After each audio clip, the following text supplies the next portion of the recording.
My name is Jamshera. This story takes place when I was around 6 or 7 years old, and my little brother was 5 or 6. We lived in a very small town where 5 or 6 houses were just there. It was just a normal night where me and my little brother were watching cartoons, and my mom was cooking dinner for us. My dad was not at home. He was away on business in another country, and he was a very hard-working businessman. Anyway, when my mom finished cooking dinner for us, she called us to get our plates and sit on the dining room table. While we were eating, someone knocked inside of the cabinet that was near our bedroom. The bedroom was near our kitchen, so we could hear it clearly. All 3 of us froze and just stared at the cabinet. At first, my mom thought it was just our cat playing inside the cabinet. But the weird thing is I know the cabinet wasn't open since like a year and a month now, because it contains my mom's collection of glasses, so there's no way it was a cat. After that incident, my brother and I went to our bedroom to watch cartoons again until we fell asleep, while my mom cleaned up in the kitchen. I woke up very hungry around midnight or something. I don't know what time it was, but it was because I was a little kid and I didn't know about numbers.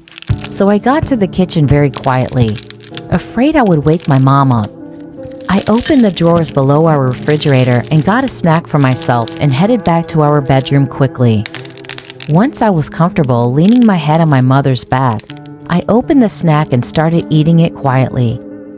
After a few minutes of me just chewing my food, the door of our bedroom opened. At first I thought it was our cat, so I waited for him to walk in the door, but there was none. Instead, it was an arm of a woman slowly sticking out.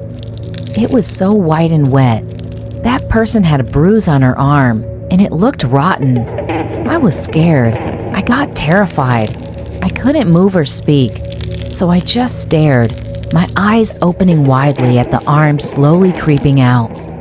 Then my eyes nearly bulged out when it started waving very slowly like it was calling for me. I was so terrified I nearly peed my pants. I couldn't see her face, so I got on my comforter and hugged my mom. My mom woke up and saw me crying. She patted my back and calmed me down, and slowly I drifted back to sleep.